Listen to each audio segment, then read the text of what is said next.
You ready? Big Sills National Football Show. Good afternoon, everyone. You know, what a great game last night the NFL had on Monday Night Football to close out the real first week of the NFL season. Tell me this, though. You know, the NFL a couple years ago was doing all that relocation. Tell me the Raiders just don't fit in Vegas. That thing last night had a big market, big feel about it. Raiders and Ravens. And it was in Vegas. I mean, you showed the strip. It was all good. I mean, that was so perfect last night. And then you have the Rams and the Chargers in Los Angeles. National Football League. They do it right. And they had a first week that was just iconic. The ratings for the NFL in the first week are at an all-time high. What does that mean? You know what it means? It means that people now want to use pro football and college football as their release. They want to be able to look to these games to get away from all the crap that's going on in D.C. And it was a great week. Last night, I loved that game. By the way, I was going back and forth, and I was watching Peyton and Eli. Hey, if you were a young quarterback, you needed to get your pen and paper out and take notes on how those guys saw the game compared to how you and I watched the game. That was pretty cool. I liked it. Russell Wilson, he stepped in last night. Charles Barkley stepped in. You could get the game if you wanted to go back over on like the network, and you could get Ravens and Raiders. It was really a great night. That was one of the better nights and the better presentations that Monday Night Football had last night with that Ravens and Raiders game. Went to overtime. Raiders get the win. They need that win. Do I still think the Ravens are a better team? They got a mash unit as a running back core, and I still think the Ravens are going to be okay. The Raiders, on the other hand, you're in the AFC West. I don't know, but we'll talk more about that. That was really outstanding. Way to go last night, National Football League and Monday Night Football. And one of the very few things that ESPN does right, they got that right last night. So no question about it. Gruden and Derek Carr look like they're working. Hey, man, Lamar Jackson. I just love the way that guy plays. I know he had 2 turnovers last night. He fumbled the ball. You want to blame him, that's fine, but I love watching him play. By the way, does he not take big hits? That's one of the things you don't want to see Jalen Hurts doing. Watching the way Lamar Jackson plays the ball game last night, you don't want your guy getting hit like that. He is one tough cookie, is Lamar Jackson. That was outstanding last night. All right. So if you want to bring anything to the table, Smile just jumped aboard with us. And real cool, thank you so much, everybody that comes aboard with us each and every single day. You know how I treat you. I throw you right to the front there. Anytime you guys have a good take or a good spin on something, I throw that comment right in there. We're going to have Josh Tolentino from the Philadelphia Inquirer today. He was there at the game in Atlanta. I want to get a bird's eye view of what he saw personally. Gary Cobb, who was on with us yesterday, was also there. But I'm going to get a sports beat writer's thoughts on what he saw there at the game and get his opinion. So that'll be in hour number 2. Josh Tolentino, part of the Philadelphia Inquirer's coverage of the Philadelphia Eagles. Hey, James, thanks for coming in, man. Appreciate you stepping in with us. All good, brother. Okay, do we agree? Let's start here. And by the way, we got a ton of stuff to hit on here, but anything you bring up, we kind of slide that in and we kind of work it in. So you bring a topic up. I love that too, because you guys are content creators for us now here on the National Football Show. You really are. You've created great content for us here. All right. Do we agree that this weekend we're going to learn more about the San Francisco 49ers and your Philadelphia Eagles? We're going to know this is going to be a telling game, in my opinion, about both teams. We're going to find out if Jimmy Garoppolo's really the guy that's going to be able to carry the football team back to potentially another NFC championship game. I thought he was really good against the Lions. If you look at his yards per play I think Garoppolo was right there as the leader of the quarterbacks over the weekend. He threw the ball around a yard exceptionally well. That's going to be a challenge because they have a hell of an offensive line, the 49ers, and they have a good defensive line, and they run the ball exceptionally well. San Francisco is going to be a test. We're going to learn a little more about Nick Sirianni, and we're going to learn a lot about Jalen Hurts this weekend. Let me start with Nick Sirianni. I got to tell you, I can't rave enough about him. I even sent him a text message. The designing of the plays, the formula of how he went about the play calling. I went back and watched the game again, and I was watching sequences of how Sirianni was calling the plays. And I got to tell you, the way that he constructed, and I said this yesterday, the way that he constructed the plays was clearly to the personality of Jalen Hurts. He did such a great job, okay, of really pushing the ball into the right places. James says, Nick's philosophy and fundamentals with a young core and proven vets is genius. Technique wins games. Absolutely, James. It's a great take. Sileo, how far away are you from thinking Jalen is the dude? I told you I want to make that comment, Birdman, after 3 games. I can't give it to you after 60 minutes. Okay? He wins against, watch this. You beat a team. Gary Cobb said it yesterday. Atlanta's terrible. I'm not taking that away. One thing you'll never get from me. Watch this, guys. Thank you, Paul, for coming in. Hey, man, you're right. Mulata versus Bosa is going to be must-watch television. Okay? The one thing you'll never get from me, watch this. Oh, Atlanta sucks. You can't count that. When I played in the NFL, the difference between a 4-12 team and a 12-4 team is about 25 plays. Everybody's good. Just certain teams have great skilled players. Like when you played against the Montana 49ers back in the day, they had Jerry Rice and Roger Craig and Joe Montana. You had 3 guys. And we're all like this. Stop 3 guys, we win the game. Couldn't stop them. Their skill set guys were insane great. Alex says, Nick and Jalen Hurts are in sync. Yes, they are. Okay? After 60 minutes, could that offense become dangerous? I want to say it one more time to you. I was impressed with the flow. Benjamin says, I don't think Atlanta is as bad as everyone thinks. Okay. Benjamin, first game, new coach. He is at home, though. You would have thought there would have been a better effort. Atlanta is terrible, Alex. Alexis says. But what the Eagles did to them is what good teams are supposed to do to bad teams. Respect on the birds. Absolutely. Lopez, that's exactly correct. Correct. Never diss on an opponent. I never do that. Hey, Benjamin, everybody is, hey, I got to tell you. I mean, when my first year, we were not very good either. We go up to Green Bay, Lindy and Fonny's team. There was a guy by the name of Don Mikowski who was their starting quarterback. I think, too, also, a guy by the name of Glenn Dickey. Does that sound right? Or Lynn Dickey. We go up to Lambeau, and I got to tell you, I was like, well, these guys stink. They were great. I couldn't believe how close the game was. And they made a mistake here or they made a mistake there. I was like, damn, man, everybody in the NFL is good.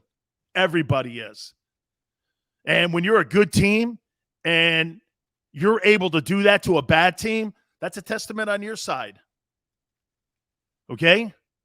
Paul says it too. Great teams are supposed to beat up on bad teams.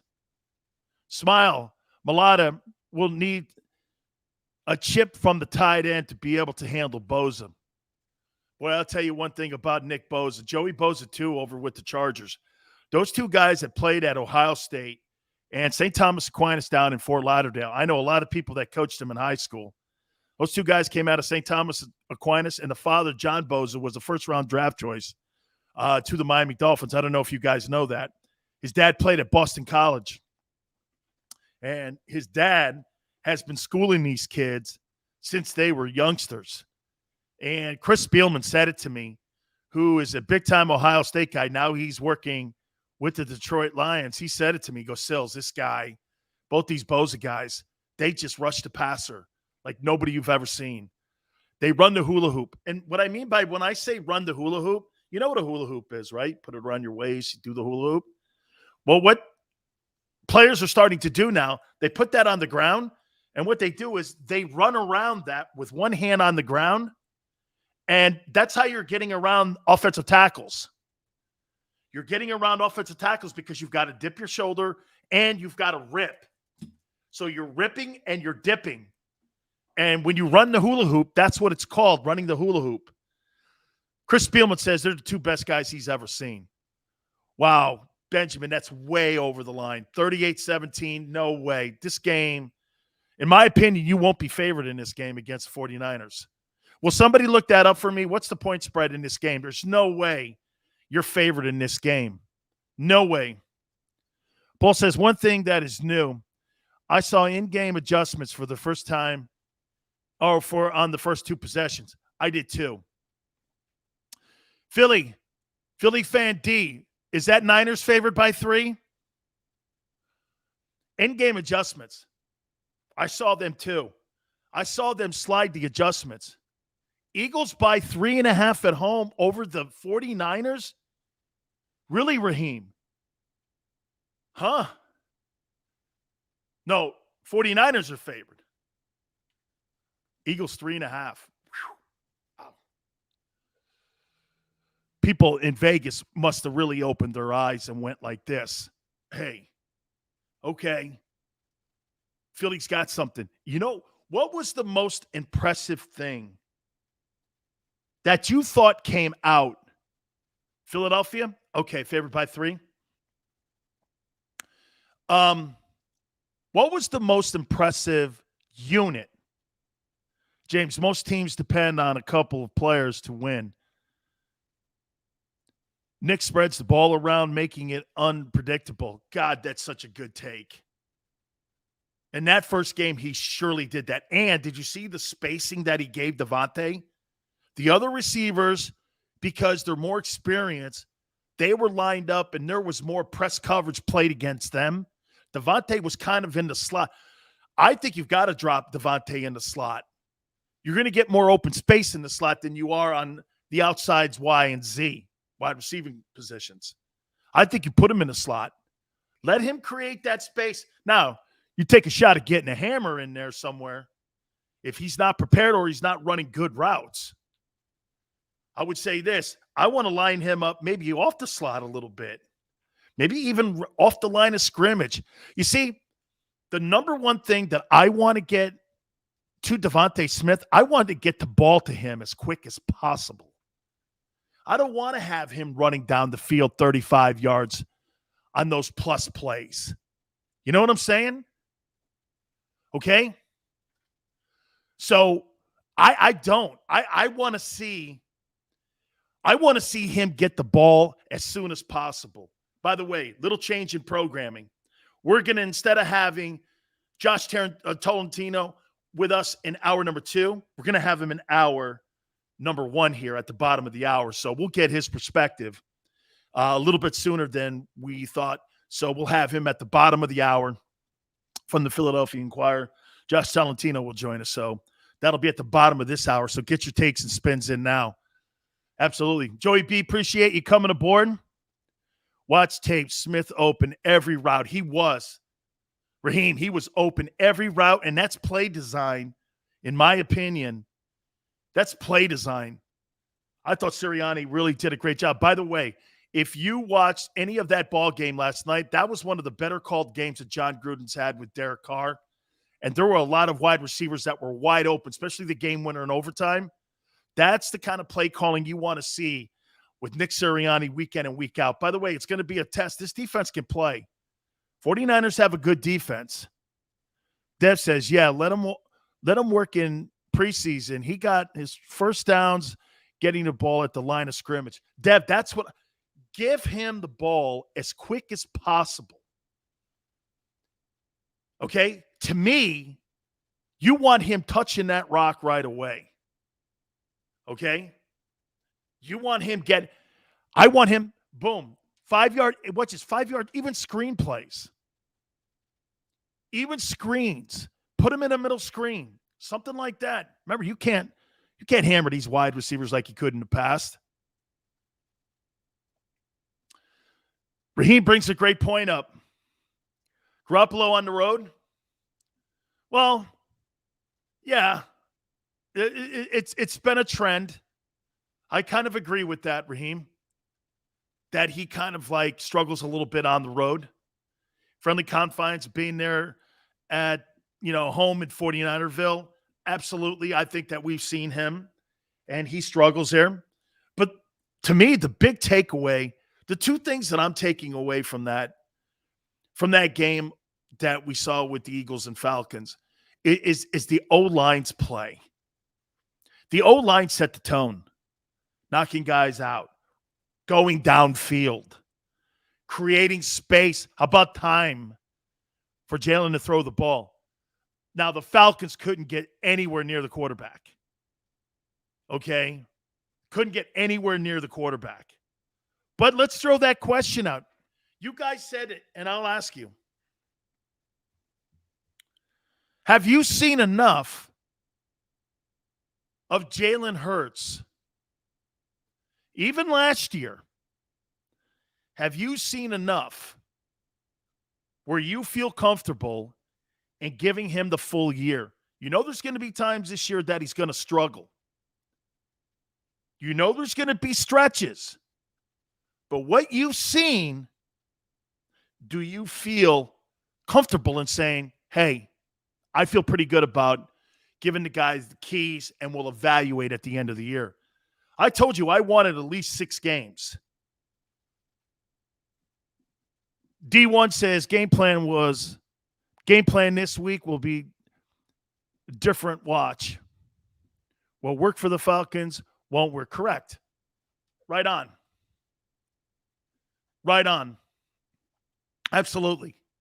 You're going to have to be more play action against the 49ers. You could just line up and run the ball against that Atlanta Falcons front four. They're not very good. Okay? The 49ers are going to run the ball. Trent Williams is a beast. Okay? Trent Williams is the best offensive tackle in the NFL, and the 49ers have him, and they know it, and that's why they paid him it. He's the highest paid tackle in the league for a reason. It's because he's an earth mover, and he protects the flank of the quarterback. Could Garoppolo come across the country and have a big day? They could. They got a great O-line, and they run the ball. It really doesn't matter who their running back is. That team has just been a team that has been able to just earth move people, and they're good on defense, and now they're pretty healthy on defense. And as everybody's been pointing out, Nick Bosa is going to be a handful for Jordan Mailata. Okay? I tell you what, you guys want to make sure that Jordan Mailata,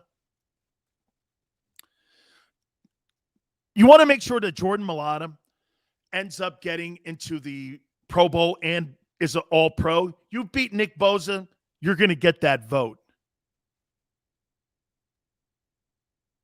Smile. Hurts' weakness is being pushed left. That's a great call. Quarterbacks love to move to their right. Muhammad, appreciate you coming aboard.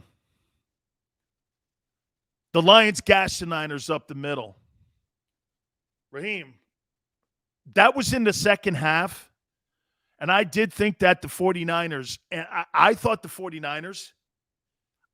that they really ended up doing this. I thought they backed off, and I thought they played tight down the stretch just to get that win on the road. I really did. All of a sudden, they were playing safe, and the Lions started working them. Jared Goff had a pretty good game if you look at his numbers. They just couldn't get it done in the first half because the Niners had gotten such a big lead on them. I think it was like 31-something at the half. Someone asked me, how do you beat the 49ers? It's a great question. And as you guys know this. Every week, what's going to show me about Nick Sirianni is, can he be like Belichick in so many ways, like Josh McDaniel? You know what this is? Every week is a different look. Every week, you see a different look. This is how I would, early on, this is kind of the attack that I would have with the Niners. If I were the Eagles, I would do this. What was the biggest thing that you saw with Jalen Hurts last week? Wide receivers are wide open. They're not going to be that wide open. They're probably going to play a press coverage on them. So you know what I would do? A lot more tight end work. I'd get that tight end core moving, and I would use the tight ends as much as I possibly can. Get them linebackers off the line of scrimmage, because they're going to be spying Jalen to take off. RPOs, I like it. Okay? Like that. Move him a little bit. Move him so he has passing lanes that he can see. Make him manage half the field. Follow me, guys. One of the great things that Bill Walsh told me, the former 49er coach, and how he trained Joe Montana to be Joe Montana and Steve Young. Remember, Steve Young was a colossal flop when he was with the Buccaneers. People probably even forget the fact that he was with the Buccaneers. Okay? What do? They rolled Montana right all the time. That made Joe have to manage hash mark to sideline. He didn't have the whole field to make mistakes and throw the ball in situations that would cost him a pick. They rolled him. They made him to control half the field. Jalen's still a young guy. Me, I'm rolling him more. Put him on the move. He's good on the move. All right. I'll stop there. I'll continue this conversation, but I want to get a bird's eye view of what a guy saw there when he was there in Atlanta. Josh Tolentino from the Philadelphia Inquirer will join us. We'll get his thoughts. Any questions you have, I'll pose them to him. You keep it right here on the National Football Show. Go for the midnight dares. Go for the memories. Go for the view that goes on forever. Go for the bubbles in your bathtub and in your drink. Go to bed whenever you want. Or don't. Go for him. Go for her. Go for the win. Go to Ocean Casino Resort. Book your trip at theoceanac.com. At Stateside Vodka, every new customer gets the world's best rocks glass. Free. What's that? A rocks glass? You're telling me that bottle is cut in half? You could say that. Holy shit. Glasses for cocktails, right? It's for this, and that. Is the length of the glass equal to your... You betcha. But is it made out of... Glass? Yeah, okay, but is the rip... Smooth? Will you stop doing... That? I'm the professional here. And you're telling me I can get one of these glasses for free? That's right. One free rocks glass per customer with each first-time purchase of Stateside Vodka. All from the company that's highly awarded. 0 carbs, 0 sugar, and deliciously tasting vodka. So good, it just disappears.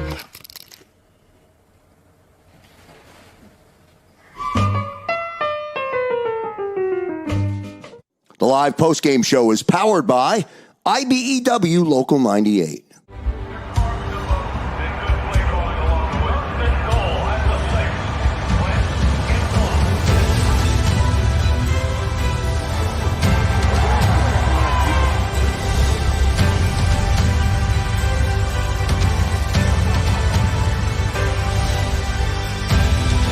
On the field of life, First Trust Bank is there for you.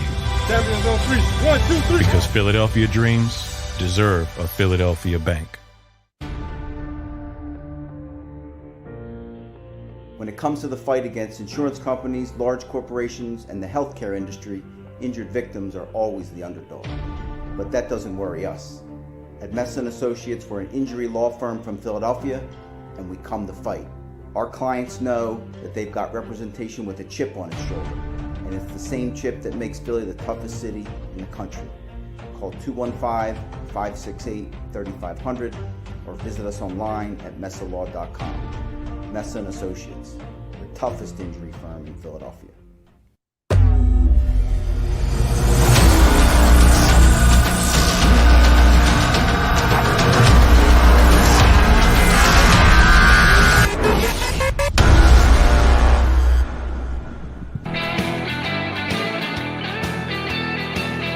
Welcome back, National Football Show. Your boy Sileo. I'll tell you something here. I'm going to give you guys kudos one more time.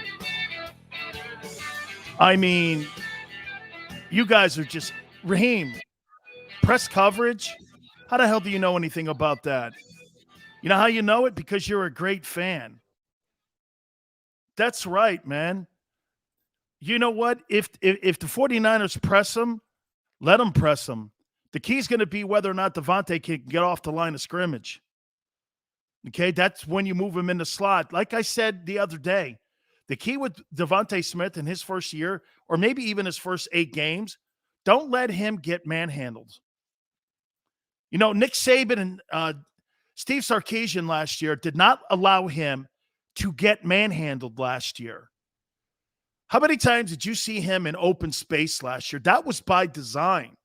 Sirianni's done the same thing here with that by putting him in positions where he's going to be able to, like, be in space. Absolutely. To me, how I attack the 49ers, I attack the 49ers with tight ends. Let's see if their linebackers are Tampa 2 type linebackers and they can cover that core. One of the strengths that you have as your wide receiving core is getting developed, hey, they had a great day against a poor secondary. The 49ers secondary is not poor. Okay? To me, the tight ends, working the seam, working the linebackers, what does that do? It makes that linebacking core have to respect the in route from the tight ends. Okay, so the linebackers have to do this. Instead of playing up on the line of scrimmage a little more, you know what a great backer will do? If he feels he can outman you, he'll crowd the line of scrimmage with his defensive end. They'll get a chip with the defensive end, and by the time you get to the linebacker, he's on you because he slowed you down off the line. That's what makes Gronk such a special athlete. He kills the defensive end, and then he outruns and out-athletics the linebackers. It's impossible to defend that guy completely. Guy who had a bird's eye view of it. You know, yesterday we had a chance to talk to our friend Gary Cobb from Fox 29 in Philadelphia. Now our friend Josh Tolentino from the Philadelphia Inquirer joins us here now. And I'll tell you something, Josh, I want to start it out with this. I started the show yesterday, and I did it even again today with Nick Sirianni. I didn't know, and if you watch the Urban Meyer game, Urban Meyer was all over the place. There was no design. There was no creativity. It just looked like the thing was a mess. When I watched Sirianni, the designs of the plays were brilliant. The spacing, the poise, the flow of the game. To me, the rhythm was the most shocking thing because you and I talked a couple weeks ago, Josh, and these guys had not played in any really game situation and all been organized practices. I don't know, maybe you saw something different, but I was impressed by the way the team's rhythm was. What says you? Dan, I think the very first preseason game when we saw Joe Flacco throw to Quez Watkins and he burst off for about like a 60, 70-yard touchdown on a wide receiver screen. I think at that moment, Nick Sirianni was like, we're throwing to this dude week 1 in the season opener because they went to him 3 straight times, and that wasn't the only time. Later in the game, they went to DeVonta Smith, I think 4 straight completions in a row. What we saw, I think, was very scripted, and not just that. Obviously, they executed. But what I really enjoyed, seeing Sunday's game in Atlanta was Jalen Hurts' ability to really make his checks at the line, and not just that, but move around in the pocket. And last year, I think we've seen this all throughout his career at Alabama and Oklahoma. He's a really good on the run. He's good with his feet. But last year, it seemed like he, became a little bit too reliant on that. It just seemed like on Sunday he knew when to get out of the pocket, knew when to run the ball. I think he only ran 6 or 7 times, but he damn near averaged about 10 yards per rush. So, obviously very impressed with Sirianni's scripted play calls, but even just as impressed of how Jalen Hurts managed that game.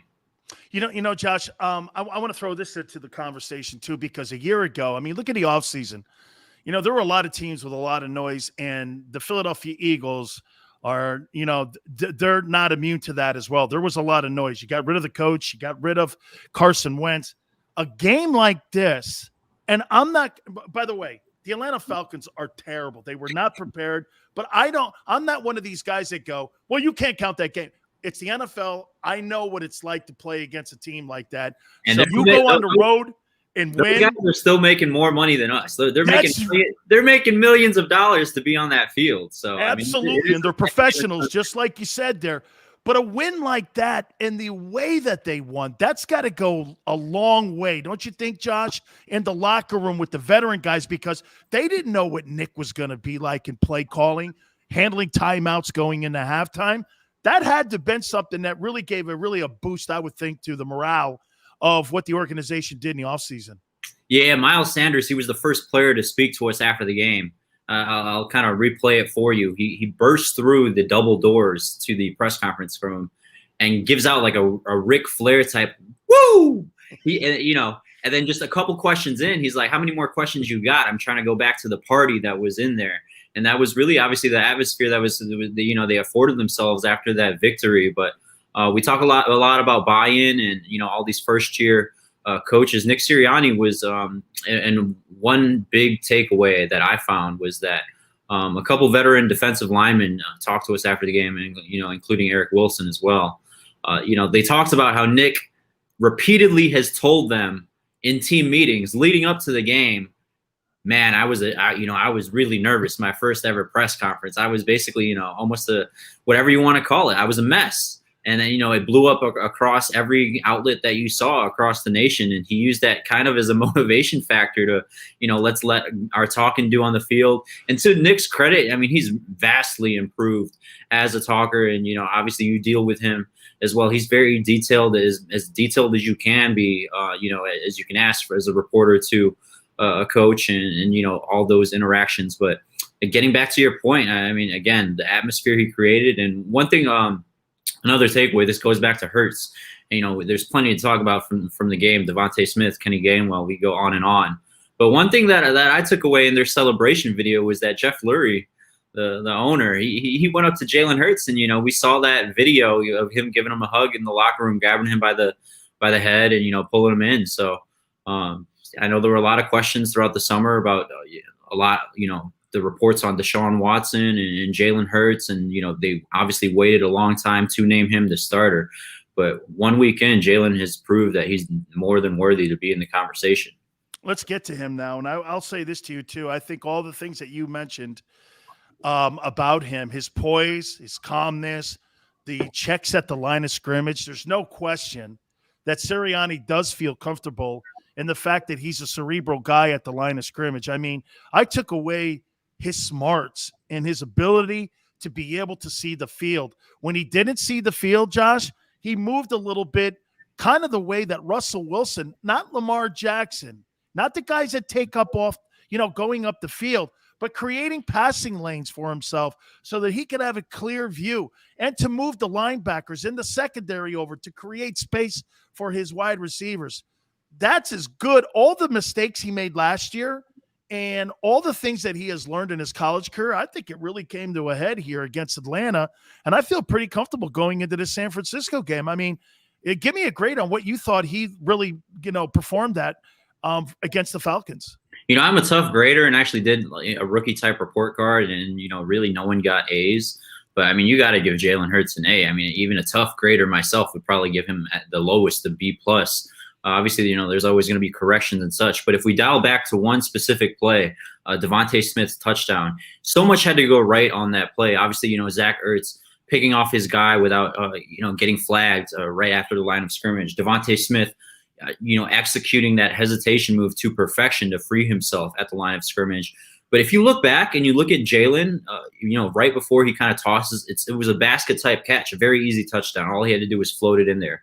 But if you look back, for just a slight second, he looks off the back end of the secondary, the safety that was there, to shift him into the other direction. And it's just like that slight second. Right. You don't see that from many rookie or second year quarterbacks, and that's a lot of the maturity. Again, going back to last year, not necessarily on that occasion would he run the ball, but you don't know if he makes that just that slight look to the right side to look off the safety just to free up DeVonta even more. I mean, DeVonta was very free. He was probably going to catch it either way, but just those types of moments of maturity that we've seen from Jalen Hurts. And honestly, we saw a little bit in the joint practices again with the Patriots and the Jets, but to have it under the lights or, under the, when games are actually mattering, I think that's the difference here, is that he's performing again at a clip that we hadn't seen at a consistent level this past season when he got those 4 starts last year. Josh, I gotta go to the big boys now, and I gotta tell you, man, that O-line for I hadn't gotten a chance to watch and really break down O-lines for the Eagles, but this guy Kelsey that goes up to the second level, slips and scoops up to linebackers. He's running down the field, blowing guys up. This Jordan Mailata gets his money on Friday, goes out and kills someone on the field. I mean, that offensive line was as good as I've seen offensive lines play. Reminded me of the Cowboy line of 4 years ago, when they were dominant at the point of attack. And hell, I'll even go back further. It reminded me, I hate to do this to Eagle guys, but it reminded me of that offensive line that the Eagles won the Super Bowl with. I mean, of all the units, that had to be the most impressive unit, including the wide receivers, on what those guys were able to do. They ran the ball well, too. And I'm sure you probably saw the viral clip of Jordan Mailata and Jason Kelsey walking out of the stadium. I actually saw that, from a distance as it was happening, and I was like, that looks like a Bud Light can. Those 2 Bud Lights were very well deserved for Jason Kelsey, for Jordan Mailata, for really the entire offensive line. And throughout training camp, Dan, you and I have talked about it. I've written about it many times, but Jalen Hurts is going to struggle at some point this season. I mean, he's a second-year quarterback. It's inevitable in the league. But he can mask those miscues, those mistakes with a really good offensive line. And if they continue to perform, I mean, at that level that they showed they're capable of, really one of the biggest surprises I think we saw in the summer is that, all these different rankings and ratings, they were actually ranked a lot lower than I think expected. Yeah. I personally believe that they're a top 10 unit and maybe even higher than that, a top tier unit in the league. And they definitely showed that on Sunday. We'll see how as competition ticks up here over the next month rapidly. But I think they were very underrated coming into the season. I mean, you look at the names across the line. Lane Johnson, the best right tackle in the league. You saw what Jason Kelsey did, just powering over guys. They locked up Jordan Mailata, to be one of their franchise tackles on the opposite side of Lane. But even the guys in between, Brandon Brooks, Isaac, I mean, and they have some depth there too. I think if you were to rank the position groups heading into the season, I had offensive line at the very top. Absolutely. There are a couple more questions here for you here. The defense, were you impressed with the way that they did give up some yardage early on, and then all of a sudden it just seemed that maybe in the middle of or maybe to the later part of the second quarter, they started controlling the line of scrimmage a little bit more. I thought Fletcher Cox played a better second half, and they kind of controlled the line of scrimmage better. But I think it was like 120 some odd yards rushing. That's not too bad in today's NFL. But what were your thoughts on the way the defense played? Yeah, obviously in football, we talk about this all the time about anyone who watches football. There's one ball, but there's 11 guys. Mostly I'm focused on either the skill position players, if it's the offense, or the trenches down there in the defense. And I was paying attention down there quite some bit, Dan. You mentioned Fletcher Cox. I mean, his play did improve as the game progressed. And I think we saw in the third quarter, really when Atlanta was playing from behind, they started generating more attention to Fletcher Cox, that opened up one-on-one opportunities for his teammates across the line. Obviously, Javon Hargrave getting 2 sacks, Hassan Ridgeway even getting down there to Matt Ryan, bringing him down on his back. But not just that. I mean, Brandon Graham was consistently causing disruption.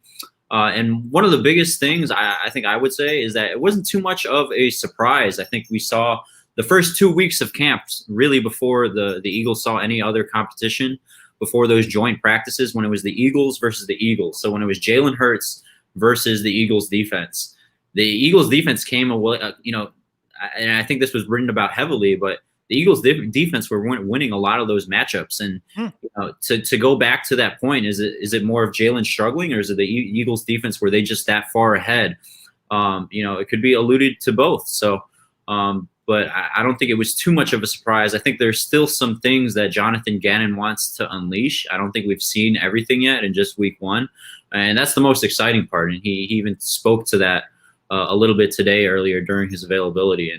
And so far, so good for Jonathan Gannon. I mean, just so many different pre-snap stunts and twists, how many people he's bringing.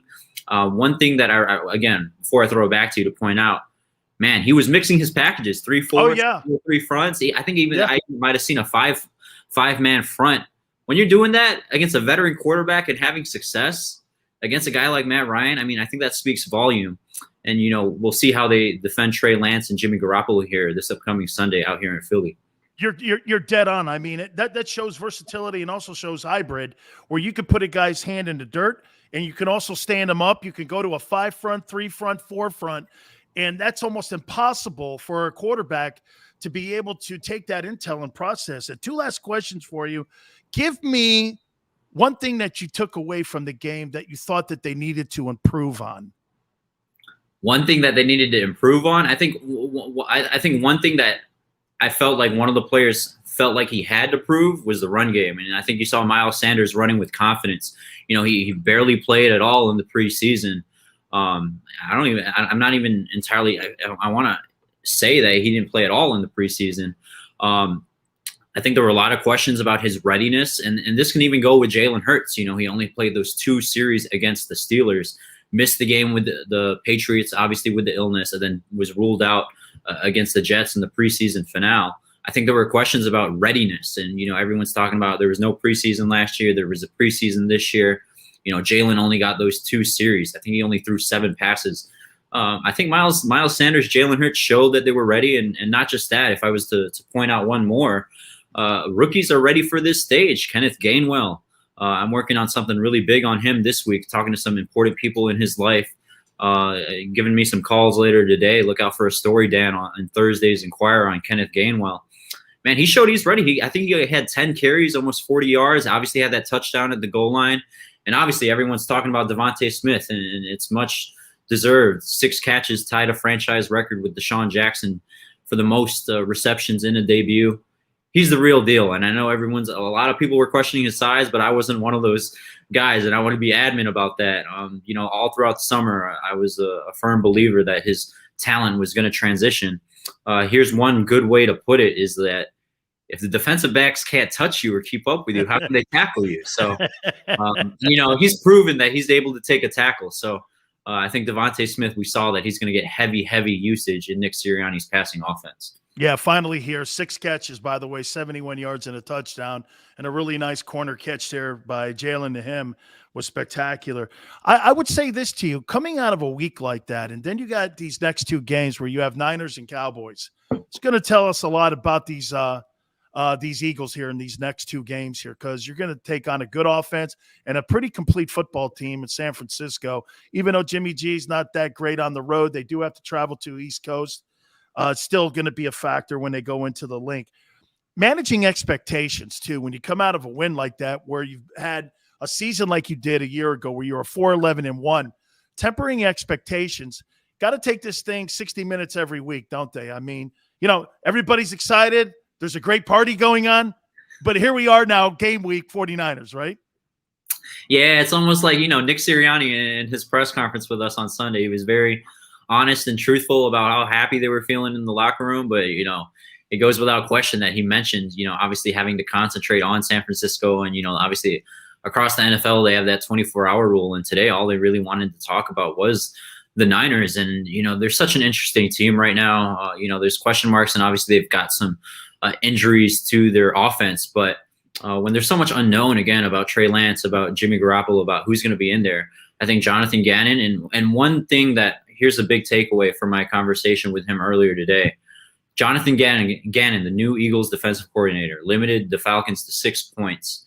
We asked them, how are you going to defend Jimmy and Trey, when they're mixing, two quarterbacks in there at the same time when, it depends on the play call. How do you get your guys focused on that? Man, he's provided such a detailed answer on that, whether they're playing man, whether they're playing zone, which we saw a lot of on Sunday. All that Eagles player, whether it be Avonte Maddox, Darius Slay, Steve Nelson, Fletcher Cox, anyone on the starting defense, they just have to focus on one part of the field. And that's what Jonathan Gannon stressed. It didn't matter who the quarterback was. And if they take care of that assignment, much like what we saw against Atlanta, and, the front seven played a big impact on their success. But if they're taking care of their individual assignments, it really won't matter who the quarterback is. And, that might be a small statement to some, but very philosophical for Jonathan Gannon to firmly believe that. And you know what? The Eagles showed that on Sunday. 260 yards they only gave up in total offense to the Atlanta Falcons. So after giving up 140 in the first two series. So, I know, man. That was really good. Okay, I got to sneak this last one in. Does Manny Diaz survive this year? You're talking about Manny Diaz out of Miami? Yeah. Oh, man. I have a little soft heart, obviously, for Miami. I love Manny. I love Manny. I love him. But I don't know, man. You struggle against App State and get crushed by Bama. I don't know. Hey, this is my message. And I actually talked to DeVonta about this. Just don't bring out the turnover chain, when you're down by like 3-4 touchdowns. I mean, I know I was embarrassed. Yeah. Hey, they got to implement, that's something that's so great for the culture, and they've made it so famous, much like, I guess, you look in baseball, the Padres, when Tatis or Machado hits a home run and they got that chain. I mean, Miami, they are known for that turnover chain, but against Bama, hopefully, for Miami's sake, they don't face those situations where they're down by that much and, they have a turnover, but, bring it out when you need the juice. I mean, not when you're down 31, man. Come on now.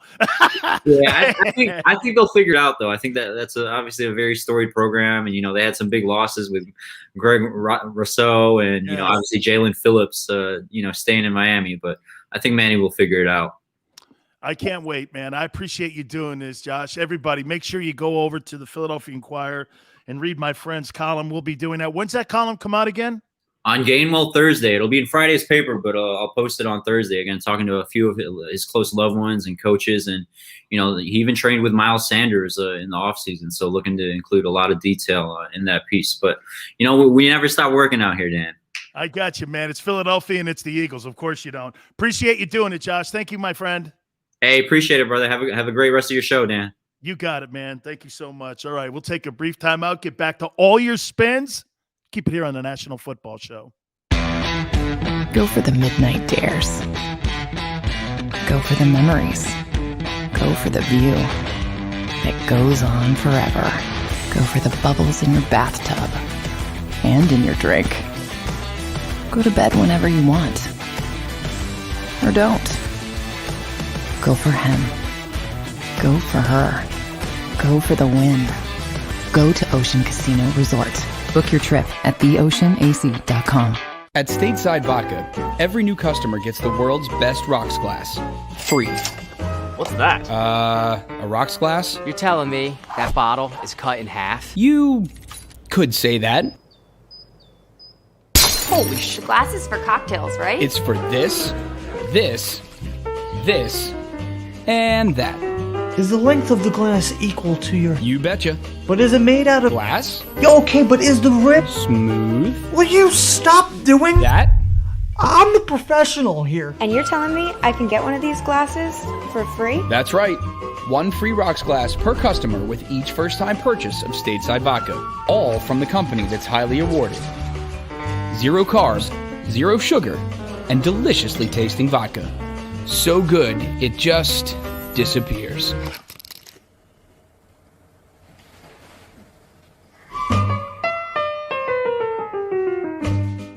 The live postgame show is powered by IBEW Local 98.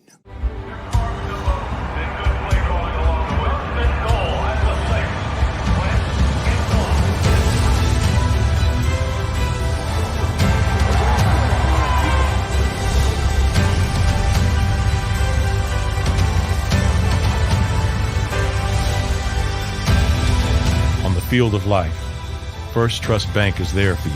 Champions on three. 1, 2, 3. Because Philadelphia dreams deserve a Philadelphia bank. When it comes to the fight against insurance companies, large corporations, and the healthcare industry, injured victims are always the underdog. But that doesn't worry us. At Messa & Associates, we're an injury law firm from Philadelphia, and we come to fight. Our clients know that they've got representation with a chip on its shoulder, and it's the same chip that makes Philly the toughest city in the country. Call 215-568-3500 or visit us online at messalaw.com. Messa & Associates, the toughest injury firm in Philadelphia.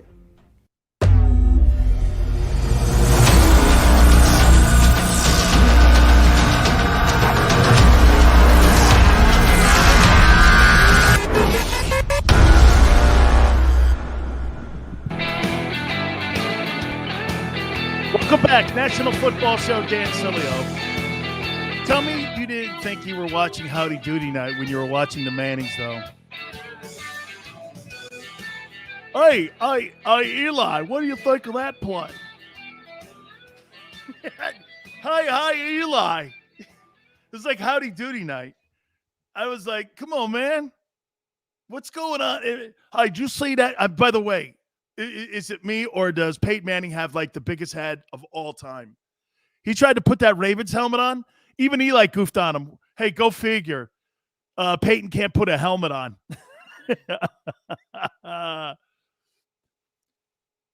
Monkey and bananas. Crazy great. I like it. Actually, the handle's awesome. All this, but Atlanta sucks. Correct. They had a better record than the Eagles last year, and we just killed them. No, listen, Monkey Man, I'm with you. That's why I said to Josh, managing expectations. Managing expectations is going to be key for the Eagles as they move. Hey, I think it was Ken who said it. Hey, man, 60 minutes, one day at a time, one game at a time. Every week is a different chapter in the week of an NFL season, okay? You're going to write your own chapters. But I'll say one more time to you, I truly believe we're going to find out if the Eagles are pretenders or contenders. Hey, I like it. Do you truly believe? What are the right now? And I want you to use Atlanta as the benchmark. Are the Eagles contenders or pretenders? Tell me. I'm even going to write this down. Pretenders or contenders? Or incomplete? Contenders or pretenders? Or not sure? Where are you? Here's where I'm at. Personally, I'm not sure yet. Dev says contenders. Okay? Nina says contenders. I'm going to see what we all say here. And know this, it's not throwing shade. I don't throw shade on teams unless they suck. That's what people always say to me. Jules, why you hate? I'm not hating on anybody. I just speak my mind. Smile says contenders at 9-7. Dallas is also a 9-7 team.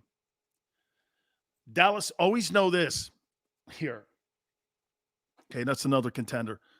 Guys always know this about Philadelphia versus Dallas. And I'm going to tell you the way it is, and I hate that you have to hear this. You will never get the benefit of the doubt as long as you live because you're Philadelphia. Dallas will always. Johnny D says incomplete. I'm with you, Johnny. The media roots for the Cowboys. Why is that? Because the media knows the Cowboys are true content. See, you could talk Dallas and San Diego. You can't talk Eagles in San Diego. So the media is biased against you. They're biased against you, just like they are in Boston with the Patriots.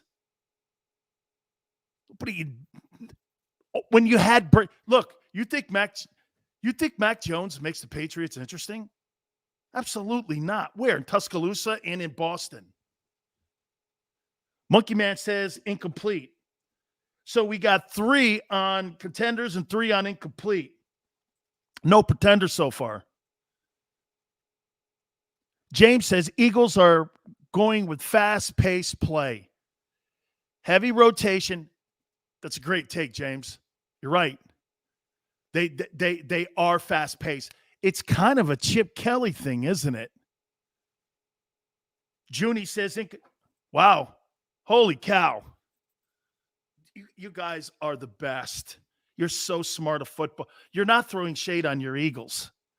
Know this. That's not what this is here. I'm not trying to get you to go like this. Hey, crap on. That's not what it is. It's called intelligent football fans. You want to see more before you start doing this. By the way, it's in the middle of a rebuild and a reboot organizationally. And what you're doing is you're looking at the Atlanta game as more of a stepping stone, which is exactly how you should look at it. Now, look, if you beat the Bucs like that, you know what I would be saying? If you beat the Buccaneers, I'd be going like this. This team's for real. And this team is one of your top 10 teams as of today.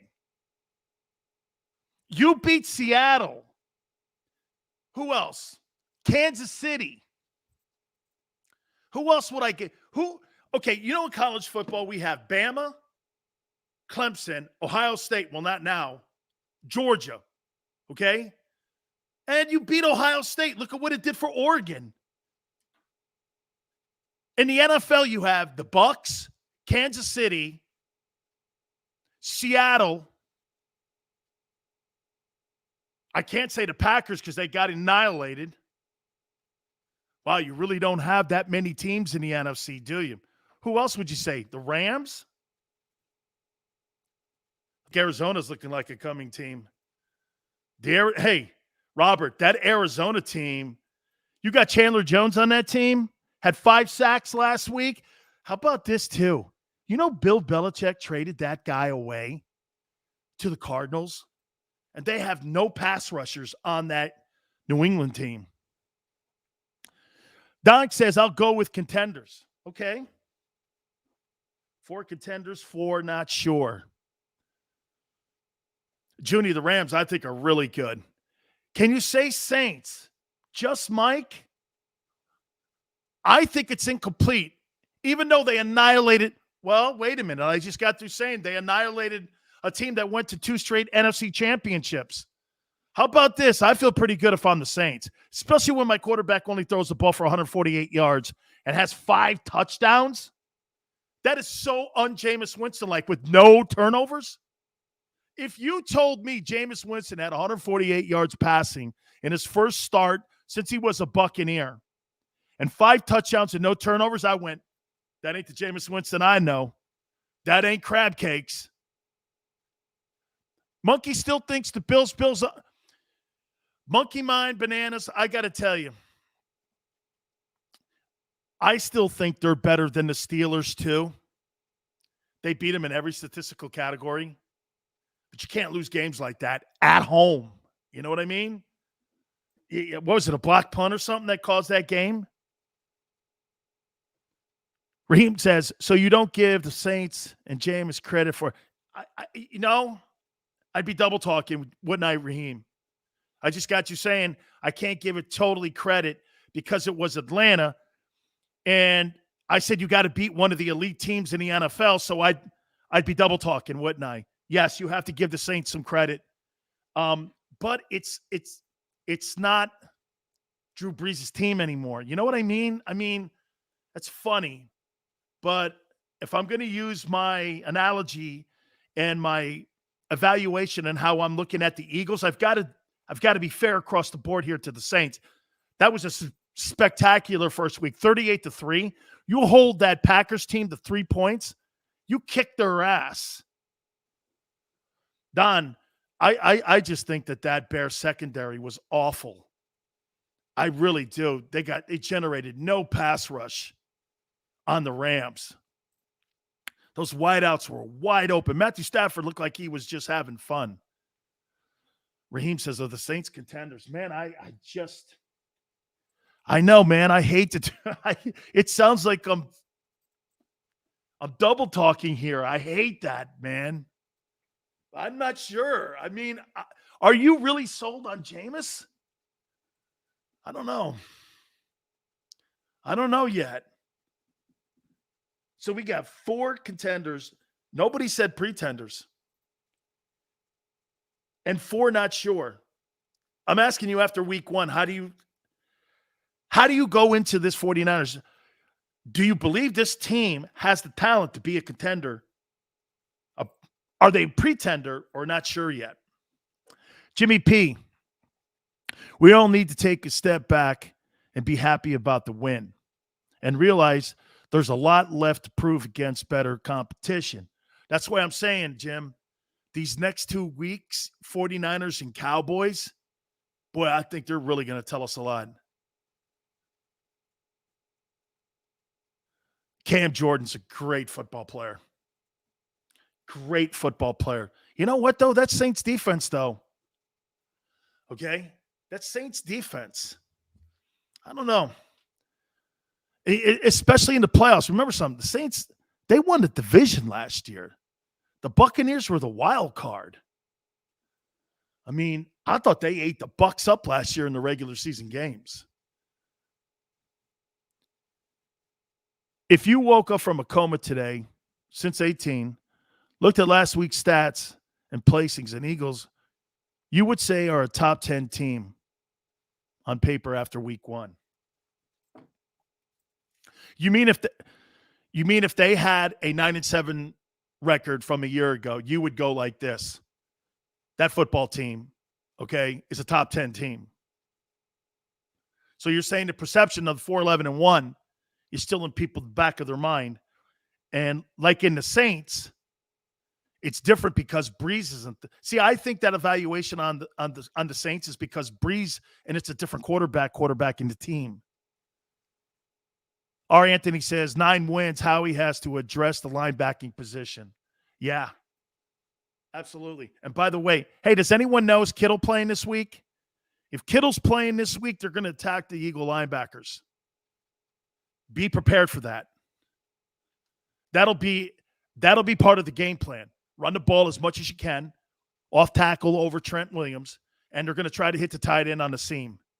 Can your linebackers cover great tight ends? I haven't broken down last year's games, and I'll probably end up doing more and more of that, seeing how the linebacking core played last year in the back of the season, like from week 8 on. I'll take a look at that. You tell me, can linebackers on the Philadelphia Eagles cover tight ends coming off the seam? You know, the really great linebackers today in the NFL are a version of what Ryan Shazier used to be in Pittsburgh or Derek Brooks back in the day with the Buccaneers. Guys can play the run. They could set the edge, never let anybody get outside, and they can cover that tight end.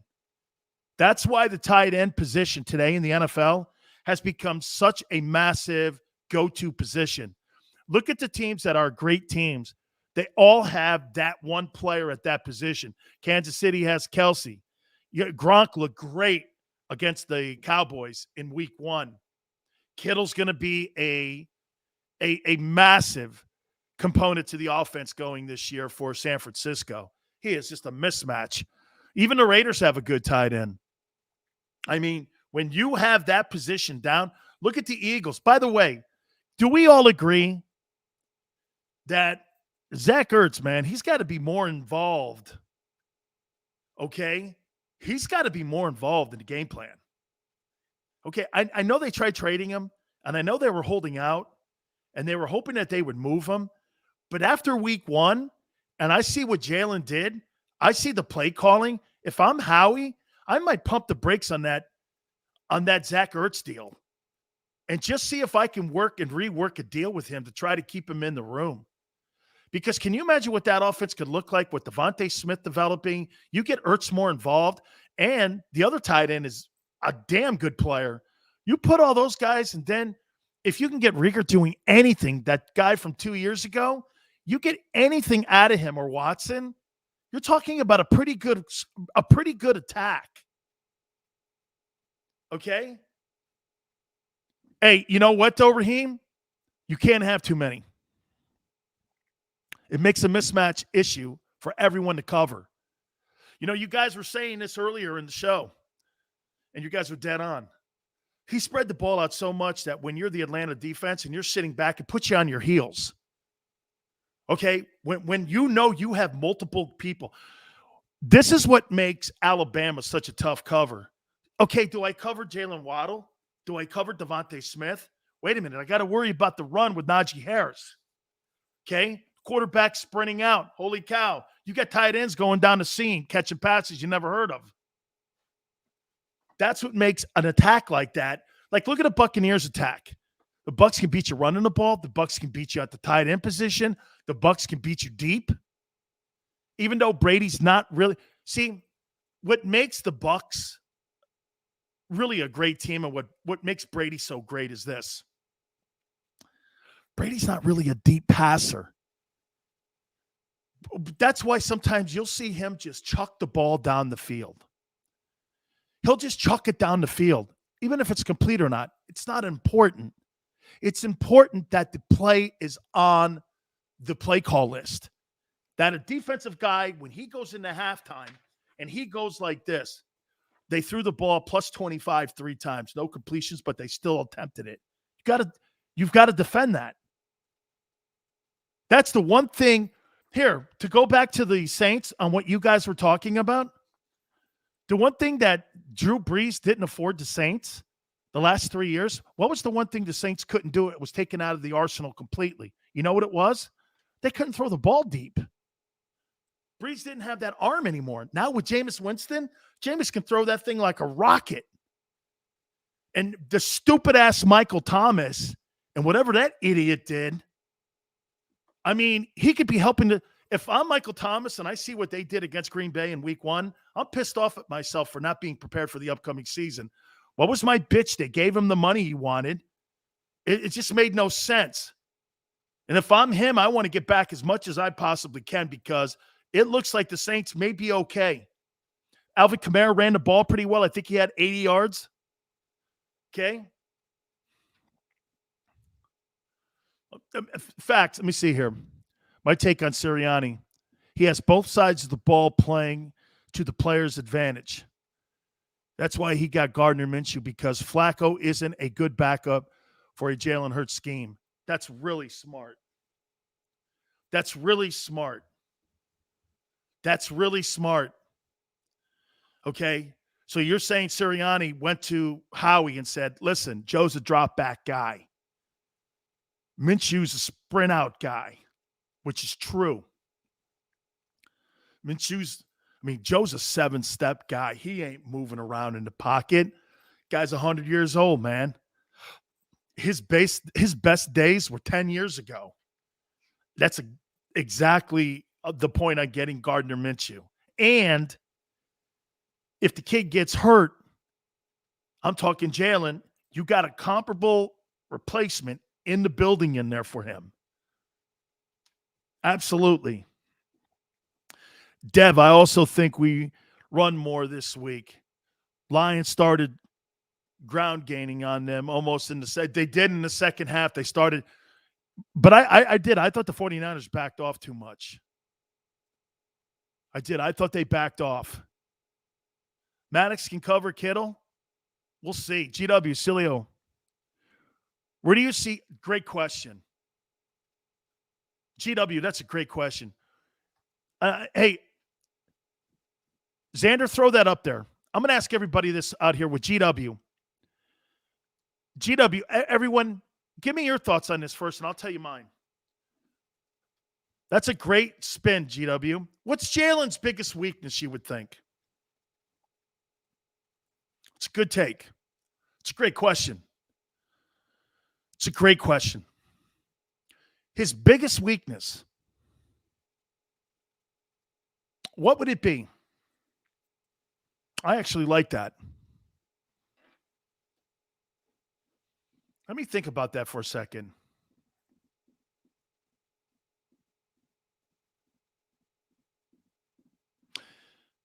Arm strength? Reading the defenses. Oh, guys are freaking brilliant. All of you. Reading the defenses. Arm strength. Experience. Every one of those is okay. Ralph, every one of those is okay. Do you know how you improve on every one of those? How do you guys think you improve on every one of those? Reps. Reps. The more he plays, the more the arm strength will come. The more the experience. Winning. The reading of defenses comes with reps. Let me make a comparison. You guys bowl at all? Practice, James? That's sure. You guys bowl or play pool? You notice every game that you play, you get better at when you play pool, and you got the cue in your hand. The more you play, you end up getting better. Same thing in bowling. The more you do it, the better you get at it. It applies in the NFL. That's why coaches run 700 plays over and over and over and over and over and over and over and over and over again. Is because they want you to become comfortable in that rhythm, in that role. More reps, reps, reps, reps, reps. Absolutely. When you become an NFL guy, Junie also just added something else. Film study. Film study. Absolutely. Hey, let's take a timeout. Let's get back to everybody. Sportsman 22 Philly, welcome aboard with us. This is the best sports show going, man. You guys are just brilliant. I love talking to every one of you. Blues Dude, welcome in here, man. Reps. That's it right there. We'll take a timeout. You keep it here on the National Football Show. Go for the midnight dares. Go for the memories. Go for the view that goes on forever. Go for the bubbles in your bathtub and in your drink. Go to bed whenever you want. Or don't. Go for him. Go for her. Go for the win.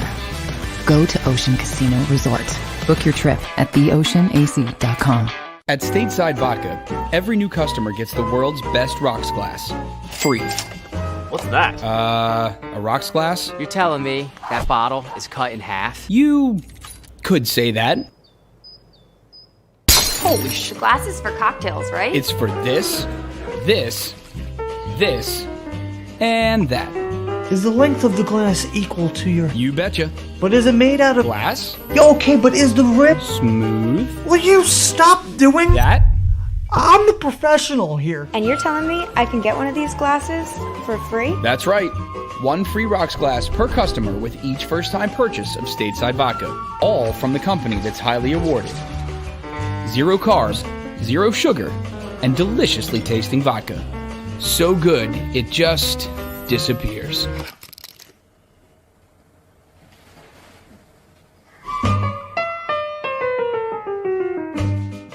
The live post-game show is powered by IBEW Local 98.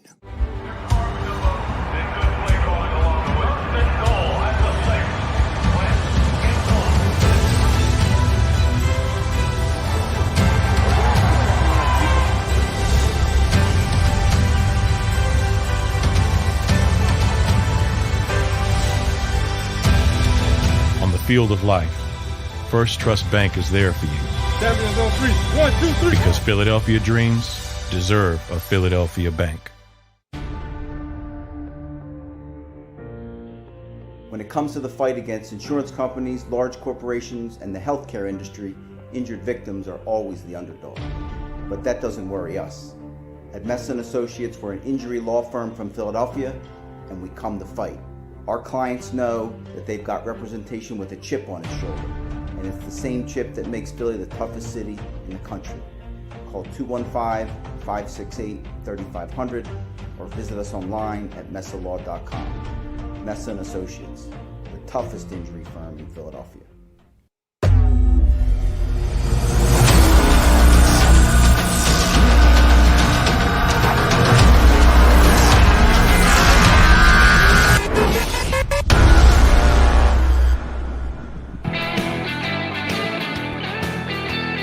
Welcome back, National Football Show.